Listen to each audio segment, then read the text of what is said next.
Hey everyone, good morning. Welcome to the Teach Better Today morning show where the Teach Better team is able to be live and join you every single morning at 7 a.m. Eastern, Monday through Friday. We are streaming on Facebook, YouTube, Twitter, Twitch, and LinkedIn. This also is going to, of course, be a podcast episode over at Teach Better Talk Podcast.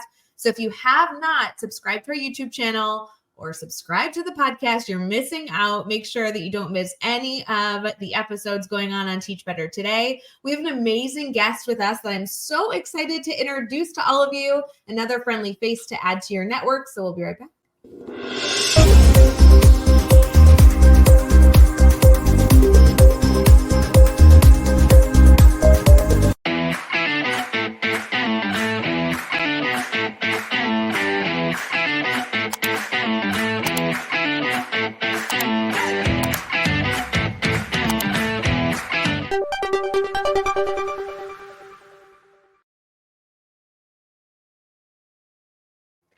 Hey everyone, good morning. My name is Ray Hewart with the Teach Better team, and I'm so thrilled to not only be a part of your morning, but hopefully add a new friend to your education network bubble. I have admired this educator for a long time and very, very, very excited to have this conversation. Would you mind starting out by introducing yourself to our crew here?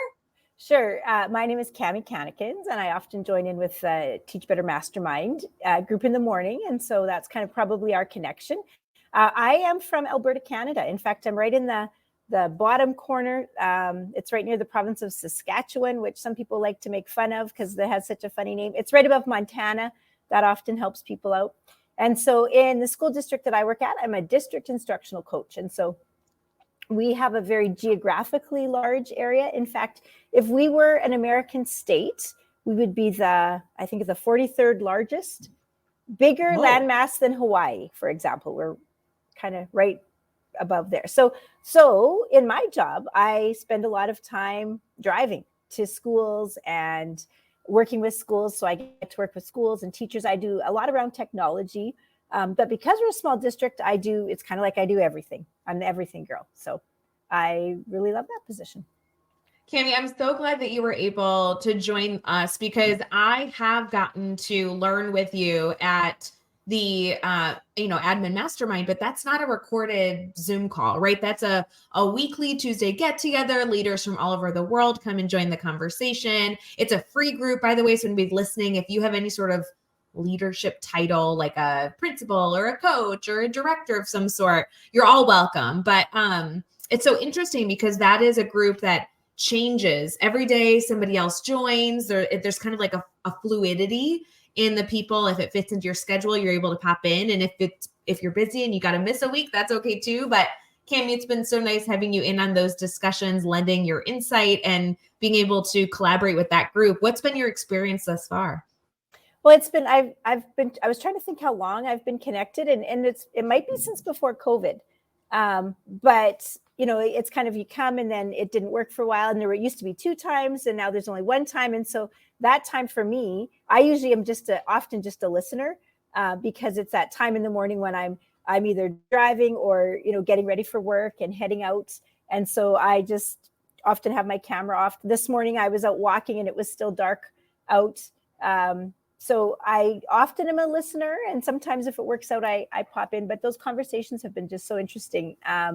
There's always a topic, and it's great to hear what everyone is doing in different places, different systems. There are some differences between the Canadian system and the American system, but there are tons of similarities as well. Sometimes we use the same acronyms, sometimes we use different acronyms, but the issues are the same. We all work with teachers and we all work with kids, and those are pretty similar across the way. So Cami, I love that you were able to highlight so many different things there that are notable for people who might choose to join that mastermind. I feel like you're a perfect walking ad for that program because yes, of course, pop in, camera off. Like we have people that are doing their workout during the sessions. You're driving to work very frequently. We have people that, are sitting in their office already or just sitting at home. So I love that versatility. I also really do enjoy that the times change depending on the year, the season, who's moderating. So if the time doesn't work for you and you're listening to this, like please reach out. We love being able to offer whatever we can to our community. And I appreciate that people from all different communities, whether they're in the US or Canada, are able to find similarities in how they're supporting their students, because you're right, whether the acronyms are different or not, there's still so many similarities in where our students are in the process. And also, I love that as a coach, you're in that group, because I think so many people believe, oh, leadership role, it's only a principal. And you're like, no, no, no. We need like our coaches, our directors, all of those incredible people that make up that whole educational ecosystem in that conversation. Well, and in our district, as a coach, I work with tons and tons of admin very closely. It's almost like I'm a assistant principal to several schools. We have some super tiny schools. So some of our schools in these rural kind of remote areas are K-9 schools with 30 or 40 kids. And so if you're the principal there, you teach either, a 0.5 or 0.7 time, and then you're the principal on top of that. And so for those small schools, as coaches, we're super valuable to them, because they don't have a thought partner. They don't have an assistant principal. They probably only have 2 or 3 other teachers at their school. And so when we come to those schools, it's that extra set of hands, and it's someone to talk to, when they can't always get a direct line to the superintendent or something like that. So it's a really interesting role in our district, because I see it very much as a leadership role. And in some ways I think I would say I've decided to kind of stick in this role instead of maybe pursuing what would be seen as a more official leadership title. I think it's perfect for you, especially, I know we're going to get into your passion and, your love for supporting educators while you're in the trenches with them, and technology. We're going to get into all that. I'm very excited to dive into picking your brain and also having you share your insight with our community. Before we get into that, do you mind giving us some background? So obviously you're in the dream role now and you're phenomenal at it, but what were you doing prior to this role that led you to where you are now? So I've been in this role for about 6 years. Before that, I spent at least 20 years as a high school English and social studies teacher at the same school. Now that was interesting, because I started like the day that school opened, actually the second day. But so to take a school from brand new, like that's a whole experience that's very unique in of itself. And so I'd been at that school for 20 years. I taught a little bit of middle school before that in a different community. And then I'm with the same district that school is in. So now as part of this job, I often get to work with that. And that's one of our bigger schools. It's actually probably our biggest school. So for me, having worked at a fairly large school for our area, then to go into all these really super small rural schools in these tiny little communities has been just a great experience. The issues are similar but different, like everything else. So that's part of it. I've also taught pre-service teachers at our local college for about 5 years in an ed tech course. And so that was really interesting, getting to kind of know that pre-service world. And now lots of those teachers have been hired in our district, and I get to connect with them again. So those are some of the things that I've been doing up until this point. Yeah, I love the opportunity to see education from so many different lenses. I think, when I was in the classroom, I taught in the school district for the majority of the time that I taught in the school district that I student taught in. And I loved that building. Like that was where I wanted to be. I was never leaving. And there were so many positives to that, right? So much I was able to learn from those incredible teachers that I was surrounded by. But you don't realize how much more there is in education, right? You don't realize that the size of your school can really dictate so much of what you believe or what exists in your mind of what an education space looks like. And so when you're able to see schools that only have 20 students in it total, from a school that, I was working in a middle school at 3 grade levels, we had 1,000 students. Like it's ridiculous to be able to see these massive size comparisons. And at the high school level, I know it's even more dramatic, right? I went to a school when I was a child that had over 5,000 students in it at a high school level. And yet there's high schools just down the street from where I am that graduate, like 50 or 30 or 10 a grade level. It's a very different world. So I love that you're able to bring such a variety to your group. It is. And then, as a coach, sometimes we're in that middle space where you're not a teacher, and we are very lucky. We get to go to all the school leader meetings, and we're very connected with that group. So we're pretty much part of that team.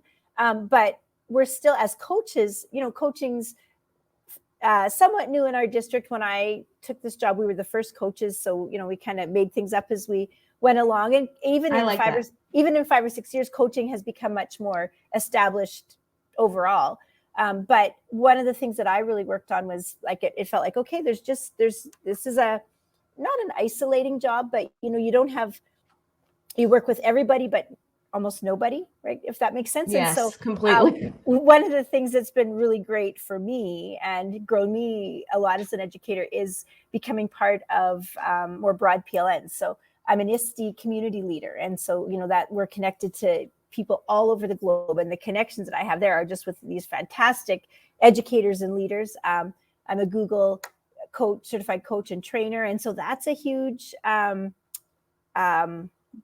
group where there's ideas flowing back and forth, and you're at the cutting edge of what's happening all the time. I do lots of work with Microsoft as well. And then actually in Canada, I'm part of a ed tech consulting team. And so it used to be Cobblestone Collective. Well, it was Ed Tech Team Canada, then Cobblestone Collective, and they've just joined with a group called Logix Academy. And so there, you're working, we're doing all sorts of videos and virtual teaching. Well, we used to be in person, but COVID, of course, changed that. But that opened up to a whole new world of virtual teaching. So I've been, connecting with teachers virtually across Canada for several years. And then that network, is some of the brightest technology minds in Canada too. So by stepping out of your comfort zone to sometimes take on those challenges, that's really grown me as an educator and as a leader as well.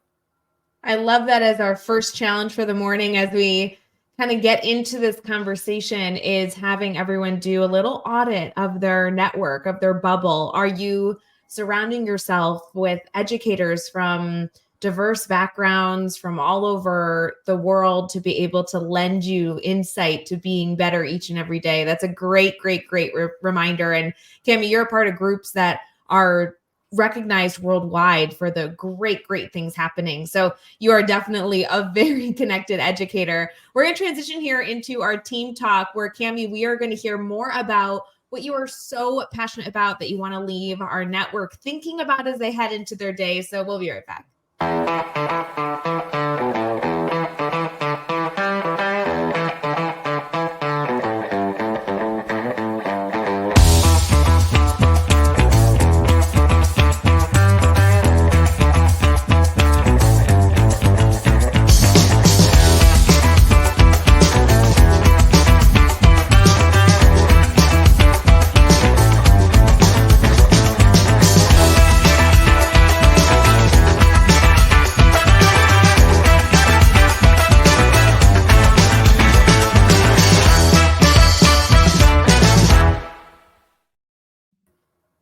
Welcome back to the Teach Better Today morning show. We are so appreciative that you are here. And if you are just popping in now, make sure you head back to earlier in the episode. Cami is constantly challenging us to increase our PLN and to continue to be educators that are connected to other amazing educators.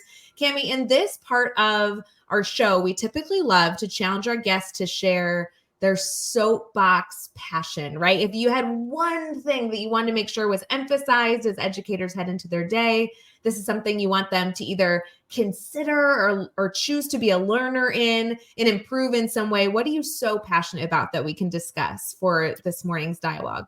Well, when we were talking before, one of the things that I've thought about lately is challenge myself to, I say, you should do something that scares you at least a little bit every day. Mm-hmm.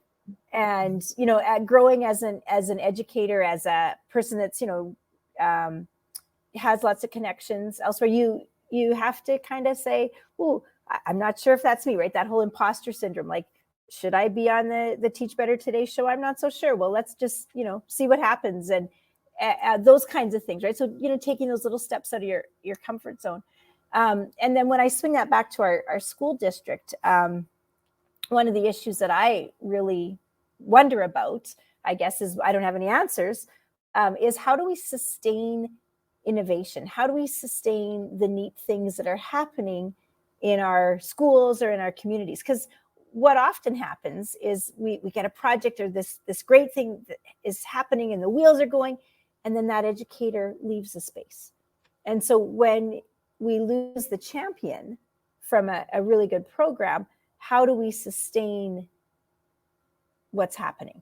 And so that's a big question that I have, especially in our district where we have, again, lots of little communities, and sometimes those educators, they were born there and they came back and they stay there, but sometimes there's educators that are in and out. And so that's one of the things that I don't stay up at night worrying about, but I do wonder, how do we sustain innovation? And so in our case, we've tried lots of things, and some stick and some don't. Yeah, I want to dive more into that because you just brought up two incredible topics that do go hand in hand. And there are things that truly, you like struck a chord in me as you were sharing that, because your first challenge to our educators to really think about doing something every day that scares them a little bit. And first and foremost, Cami, you absolutely should be on the show. I'm so glad that you took on this challenge. But it is a little scary sometimes, Chet, like stepping out of your comfort zone, that imposter syndrome, guys, we all feel it. And it's always great to push yourself a little bit out of that comfort zone, even if those feelings come up, so that you can be better and so that you can spread the incredible things that you have learned as an educator to other educators who have yet to have learned those lessons. But the other thing that I really loved is, as we're stepping out of our comfort zone, as we're trying new innovations to best reach our students, how do we sustain those practices? I know a lot of educators listening in our Teach Better family specifically have maybe stepped out of their comfort zone to try the grid method, and maybe it takes on and a few teachers are trying it, but then you're right, when that core person, when the person that brought in the idea leaves, are those practices still sustainable? And the concept of creating teaching practices that are scalable and sustainable is something I am extremely passionate about. So I'd love to have you share a little bit around what maybe you've seen or what you've been a part of implementing that allows educators to have that sustainability. Because I think that's the only way that we are going to allow educators to move beyond trying new things and then burning out, right?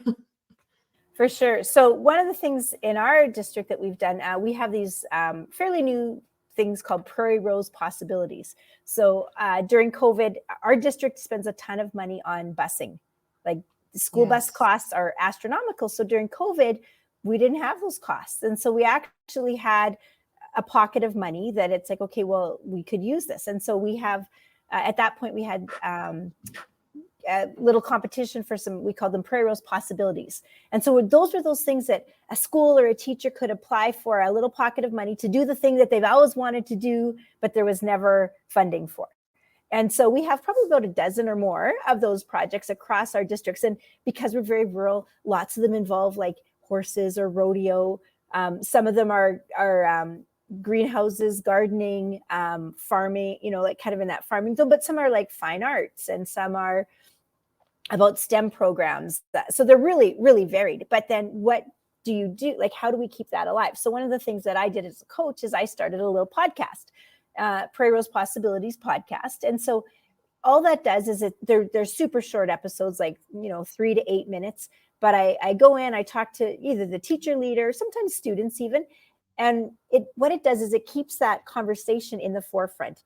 They think about their program or their product. But then what that also does is when you air that, you can put that on a Facebook page. You can send that out in your parent newsletter. It helps to create, almost a formality that this is a thing and we're still doing it. And so every time there's another episode comes out, it's like, oh yeah, that project that we have. Oh, what is happening? What's the latest? So, it's a tiny little podcast and it doesn't have a ton of, listeners because it's such it's for our school district, but for that area, it is one way of keeping those projects in people's minds. So that's an example. I love that example. And Cami, I have to tell you, our home is in a school district that's quite large, and to the point that I think there's like 12 elementary schools in this district alone. And it just seems to be enormous. But I would, in a heartbeat, as a podcast listener, I would absolutely subscribe if our district had a podcast, even as a parent, because then it allows me to know what's going on in the schools. And now you're doing so many things, right? You're not only establishing a norm of a new program, you're amplifying the impact, the message, the inspiration, but now you're actually able to celebrate teachers too. So you're really creating this All of circular those effect. things. Yeah, you're informing the community while also celebrating the educators in the community. How cool would it be if I was listening to a podcast and heard my own child's teacher featured on the podcast as being this innovator in the district? That would make me as a parent so prideful that they were in that class. I love that idea. And I really value highlighting that this is only like 3 to 8 minutes, right? This does not have to be a massive time project, right? Like record an episode, no video, just post it. I love that. Well, some of I often will record a video. Like I've used did you know that a car makes a really good recording sound booth? Oh, fancy. I love it. I love it. Some of the ways that we get those recordings are quite something, because we're, in all sorts of spaces, but it's, we know the production value isn't super high, but it's kind of just that get it done model. Because if you wait for perfection, of course, you're never going to get anywhere. And then one of the things it does too is in our district, we really are focusing on telling our message. So we know that with social media, when parent groups or groups get a hold of ideas, that can really go, and when they tell the message, that's not always so good. And so we've really worked on in our district, getting out front and making sure that we're telling our message, that we're telling the stories that we want to hear, whether it's our projects or great things that are happening at our school. We have some really great hashtags that have come out of our recent 3-year plan. And this is the most incredible thing, but I would say 90% of the teachers in our school district could name the hashtags from our school plan. Like that. I mean, I worked, I've been an educator for a long time, and there's never been a school plan or a district plan that stuck that way. So, that seeing how that rolls out into social media and what teachers do and everything has been really, really powerful. So. Cami, I know you're full of so much insight. We've just skimmed the surface. I mean, even just talking about sustainable, scalable routines. I know that you have other things outside of this podcast that you're doing to ensure that educators are stepping out of their comfort zone and finding success in creating that scalability. But before we run out of time, I really would love for you to share your contact information, how people can stay connected to you so they can add you to their PLN and continue this conversation, maybe in direct messaging or through other discussions we'll have in the future.